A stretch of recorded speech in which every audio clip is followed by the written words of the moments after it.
next phase of frozen transfer. So this tells me exactly what I'm going to be doing. So my first scan is on the 6th of October to check how my follicle's going. If it's still a little bit behind, we'll do a second scan. To be honest, it will probably be like that. They do the first one early just in case. Then they'll do a blood test to check if I have ovulated, do a trigger medication, and then in the luteal phase, which is just after you've ovulated, then we'll take the Utrogestin via pessary, so vaginal, and this is to help with the to thicken the lining. And then we'll come in for transfer at the Ballarat Day procedure, and then they do a pregnancy test 11 days after the embryo transfer. So hopefully all of this will go to plan.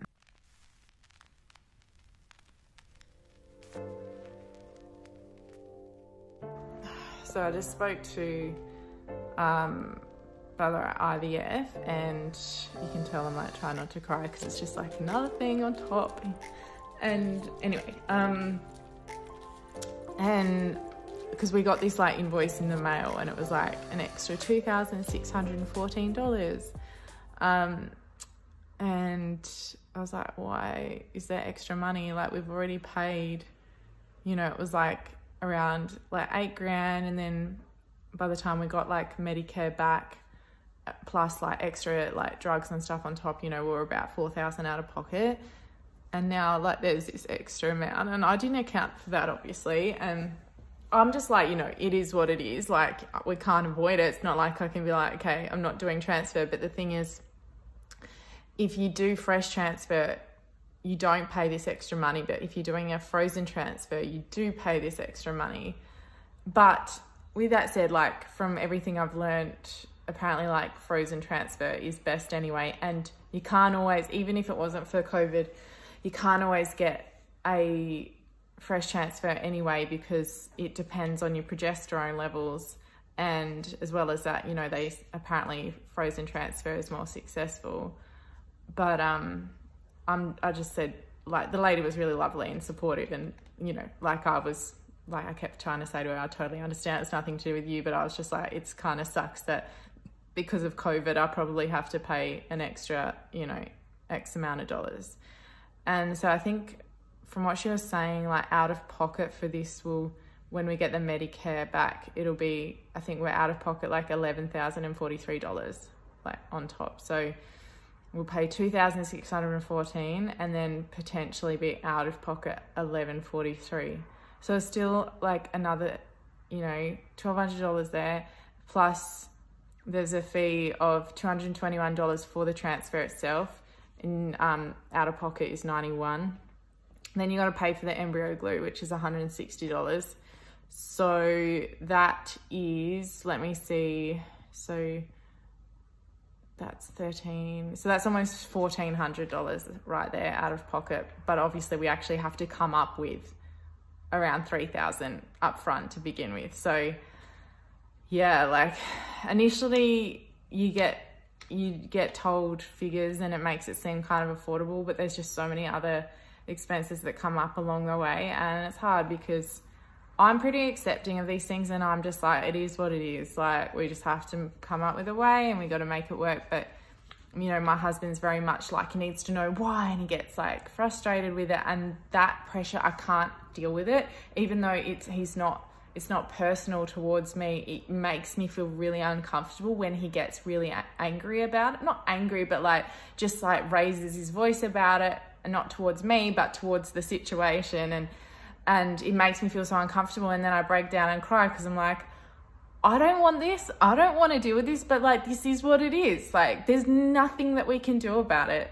And he, you know, earlier he was like, it just seems like a big money-making scam to me. I'm like, it's not a scam. Like, this is something where people are trying to help you, but naturally this is the nature of IVF. It's fucking stressful, it's fucking expensive, it can emotionally rip you apart, and I have no doubt that there would be some couples that have had many arguments about it, and I'm sure it would have put strain on so many couples, so much so I have actually heard of some cases of people separating when, you know, you're just going through so many cycles and they're not working. So, you know, this is the stuff people don't talk about.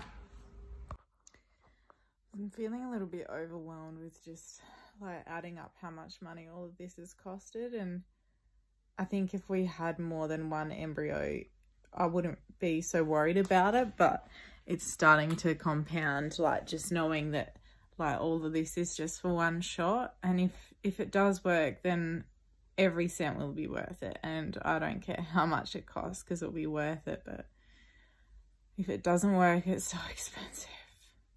So expensive. So I worked it out of pocket between like all the IVF, the testing, the drugs, will be out of pocket probably about $5,500 to $6,000. And then obviously there's the regular acupuncture, which is $90 a session, which is actually not that bad compared to most things. There's all my supplements, which again, they're absolutely required and so important for improving outcomes. And I'm so lucky that I get wholesale prices being a practitioner myself, but you know, that's quite a lot of money there. You know, seeing another naturopath, and again, like her experience is priceless, you know, like I'll pay the money, but it just all adds up. It's so expensive. So I think by the end of that, when you actually factor in the acupuncture, the seeing another naturopath, extra testing that I'm getting, the supplements, I'm just trying to think, there'll probably be, it would have to be close to $8,000 that this has all cost. So I'm just hoping it works, because fuck, if it doesn't, it's going to be gut-wrenching. But I also kind of look at it as like, is this tax deductible? Because it's like research for my job. Honestly, it feels like that. It really does. Like, this has actually been insane research for my job. And I know that this is all contributing towards my career as well. So that's a positive way to look at it. I think I had about 11 hours sleep. But because Ed wasn't here, because he usually wakes me up every morning, no matter how much sleep I've had, he makes me get out of bed, which I hate at the time, but it's always good. But to be honest, today, I think I really needed it. Like, I don't feel like I've overslept. I feel like I've caught up on sleep. And after my period, even though it's been a week since I've had my period now, like, I always have that, like just a couple of nights where I need to get extra sleep because I just feel like depleted, even though I'm taking like a bucket of supplements. So I was having the most intense dreams. Oh my God. Like, I was having dreams about like these like people's legs being amputated, and like this woman that was like turned into a mermaid and they cut her tail off, and it was so graphic. Like, there was like this person that they put to sleep and we were like cutting up their body parts and like analyzing them. It was so bad. And I think it was because I actually went to sleep listening to an audiobook, the Wilbur Smith River God one. And the scene that they were talking about before I fell asleep was how they'd killed these crocodiles to eat, and they opened one up and there was a dead little girl in it. And I think all of that visual stuff, yeah, got me a little bit too visual in my own dreams. But anyway, I'm excited because tomorrow is the scan. I just can't wait to like move forward another step in this whole process. It's not long now before transfer, so feeling excited. Oh my God, I can feel myself losing control. I am feeling on the edge. Like, I feel like a teenager again, and I'm trying so hard to control it. Like, basically, it was triggered by, I'm like working on this podcast intro and I've been working on it for weeks and I just can't get it right. I don't really like the backing track. I don't like the wording that I'm coming up with, and I've like tried to work with the editor to like change it, and I know it's a very trivial issue, and usually it's not bothering me, but like I was trying to work on the wording with my husband, and what he was saying I just didn't like, but then what I was saying he doesn't think is good. And oh my God, I'm just like, I'm ready to cry just over this fucking podcast intro. Like, it's actually doing my head in. I just don't know what to do.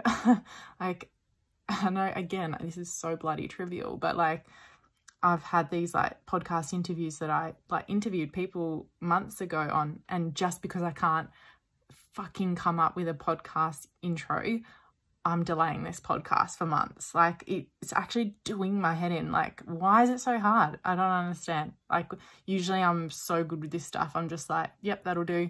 Like, I just accept things, and this is fucking like actually killing me.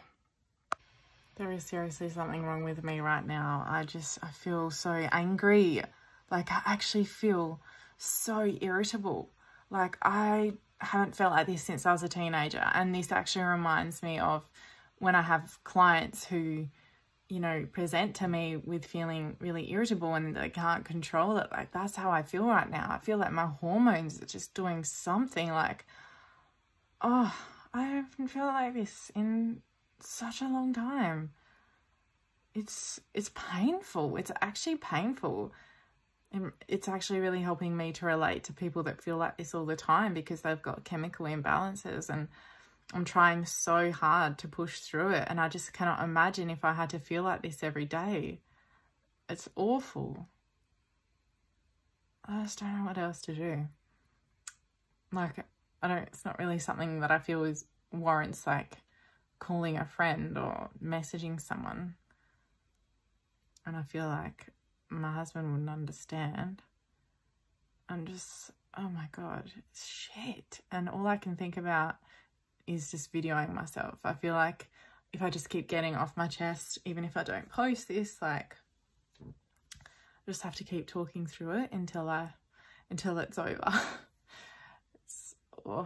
I hate this so much. And I haven't even taken any drugs. I haven't taken any medications.